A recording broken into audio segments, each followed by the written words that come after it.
Assalamualaikum warahmatullahi wabarakatuh. Selamat pagi.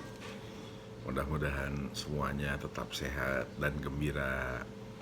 Walaupun krisis dan pandemi ini terus masih berjalan, kemudian juga makin banyak orang sadar akan ada situasi menuju kepada kritis ekonomi gitu kan, ekonomi yang kritis karena krisis.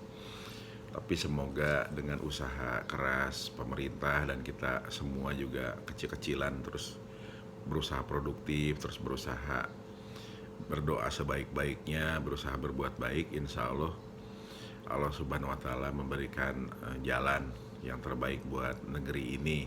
Itu kan walaupun hari-hari ini terus kita harus kerja keras. Nah, itu yang pertama yang paling penting. Kemudian yang kedua juga, mari kita berbenah diri dan bersadar gitu kan bahwa Pancasila itu yang paling penting itu diimplementasikan, bukan didebatin lagi, bukan diaduk-aduk, enggak, diimplementasikan dalam kehidupan kita, dalam kehidupan masyarakat kita, dalam kehidupan bersama. Nah, selama 75 tahun Indonesia merdeka, rakyat bekerja, kemudian pemerintah memfasilitasi, mendorong dengan program-program. Hari ini kalau ada beras nyampe di rumah gitu kan, ada bantuan dari pemerintah nyampe di rumah, itu adalah wajib kita syukuri sebagai bagian daripada gotong royong terjadi. Jadi pemerintah sekarang melakukan hal itu semua, itu adalah sebagai bagian daripada salah satu tanggung jawab pemerintah yang sekarang masif dilakukan. Nah, kita berusaha tetap bikin damai, tetap berusaha bikin tenang, supaya pemerintah bisa bekerja dengan baik gitu kan. Jangan kita terus terprovok dengan apapun isu gitu kan, dan yang lain-lain. Kita fokus supaya semua bisa bekerja dengan baik gitu kan. Nah, hari-hari ini juga sudah sampai di atas 70.000 itu yang namanya COVID gitu kan. Kita tetap tenang, yang paling penting itu tetap jaga kebersihan, jaga kesehatan, pakai masker, kalau keluar rumah rajin cuci tangan, jangan masuk kerumunan, jangan bikin kerumunan gitu kan. Keluar rumah hanya untuk yang produktif, keluar rumah hanya untuk yang bermanfaat gitu kan, bukan untuk yang berhura-hura dulu gitu kan, bukan untuk yang belum tentu perlu gitu kan, tetapi fokus di situ. Jadi mudah-mudahan walaupun ini naik pelan-pelan, sembuhnya terus luar biasa cepat.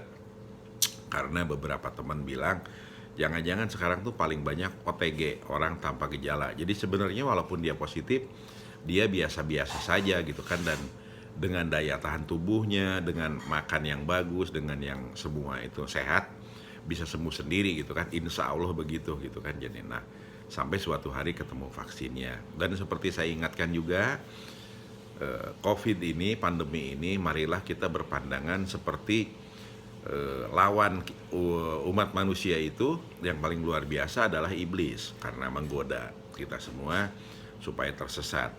Tetapi kita jangan pernah ingin iblis itu tidak ada, iblis itu mati gitu kan, karena tidak bisa. Dia pasti sudah diberikan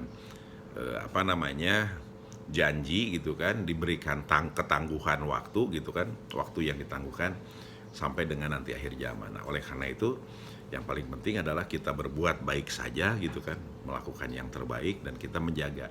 Jadi kita tahu, oh ya udah, itu memang tugasnya kamu seperti itu di dalam dunia ini gitu kan, bukan ditugasi tapi kalau keyakinan saya itu memang bagian daripada desain dunia ini. Nah, itu yang berikutnya. Nah, jadi jangan panik, jangan berlebihan marah atau ketakutan, biasa-biasa aja tetapi berhati-hati.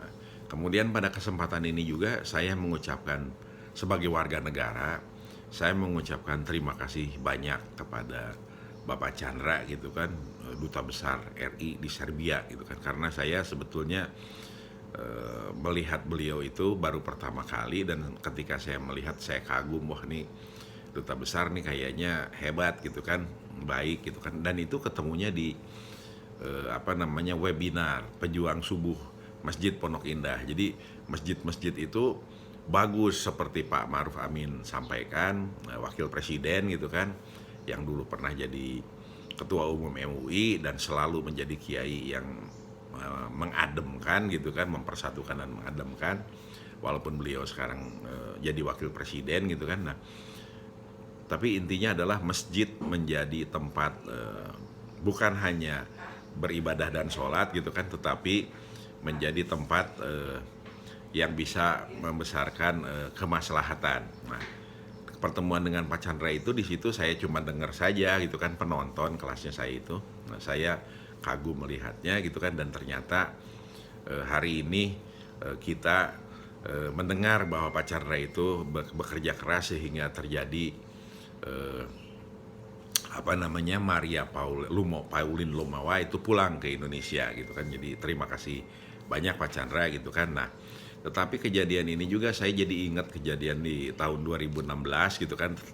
Ada sebuah kejadian di Filipina Selatan gitu kan. Jadi ketika sudah selesai itu orang berebut untuk mengembalikan Sandra itu gitu ke sini kan. Nah, tetapi yang ingin saya sampaikan dalam konteks ini, saya berterima kasih kepada Kementerian Luar Negeri yang begitu luar biasanya selama ini kerja di berbagai belahan dunia mewakili Indonesia. Banyak yang tidak dikenal tapi luar biasa hasilnya. Nah, yang ini penting sebetulnya pada saat terakhir saya ingin menyampaikan gitu kan, bahwa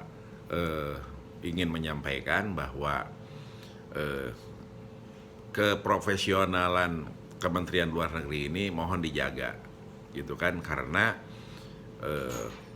kita tahu bahwa duta besar itu bisa dari mana-mana saja gitu kan. Nah, kalau ternyata secara struktural kemudian di bawahnya ini bisa diacak-acak gitu kan, atau teracak-acak secara tidak sengaja, ini bahaya untuk diplomasi Indonesia. Dan itu sebetulnya sekarang kalau kita jujur melihat sudah terjadi di berbagai tempat yang lain, terutama BUMN. BUMN itu bisa dari luar tiba-tiba jadi direktur, jadi apa segala macam. Kemudian yang kita tahu sekarang BUMN itu gajinya tinggi-tinggi tapi ruginya yang banyak gitu kan. Jadi ini sesungguhnya berbahaya gitu kan buat negeri ini gitu kan kalau terus begini. Nah, ini juga sebetulnya indikasinya yang paling berbahaya itu sebetulnya di partai politik. Nah, karena partai politik itu kaderisasinya, kalau saya ulang lagi itu, coba dicek berapa persen orang yang jadi anggota DPR ini sudah 10 tahun misalnya di partai itu gitu kan. Dan berapa banyak juga mulai dari DPRD tingkat 2, tingkat 1 maupun DPR pusat itu yang di periode yang lalu di partai itu sekarang di anggota DPR. Itu perlu dicek juga. Nah, tetapi yang ingin disampaikan adalah ketika merit system atau kaderisasi ini lompat-lompat di berbagai tempat gitu kan. Nah, sekarang Kementerian Luar Negeri itu bagus sekali gitu kan. Lompat-lompat dari luar segala macam ini, itu bisa sangat merusak profesionalisme dan kesungguhan daripada orang yang ada di dalam. Nah, tetapi khusus untuk partai politik, mudah-mudahan partai-partai ini adalah menjadi partai yang kader gitu kan. Nah, untuk ke depan gitu kan, apalagi kalau misalnya terjadi 2024, itu paling bagus pilih saja dulu presidennya gitu. Kalau lihat dari cerita ini gitu kan. Nah, nanti presidennya siapa itu didukung partai gitu kan. Nah, di pemilihan legislatifnya partai-partai yang mendukung presiden itulah yang kemungkinan akan menang. Tapi yang ingin disampaikan adalah ini untuk mengurangi biaya politik gitu kan, biaya politik untuk pencalonan itu. Kenapa? Karena ketika partai-partai politik, atau bukan hanya partai sebetulnya, untuk pemilihan-pemilihan itu apakah legislatif, eksekutif gitu kan, di pilkada atau baik yang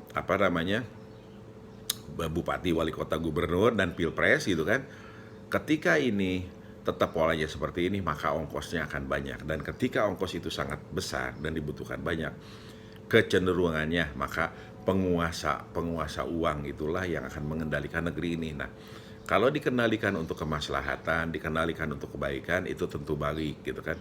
Tetapi ada kecenderungan sekarang gitu kan, dengan melihat beberapa kejadian-kejadian, apalagi di perampasan tanah gitu kan, di perampasan tanah itu ada kecenderungan bahwa ini justru terbalik gitu kan. Oleh karena itu pilih presiden dulu baru pilih partai-partainya. Dan paling penting itu adalah kaderisasi, kemudian juga semua dilakukan dengan kesungguhan. Demikian, terima kasih.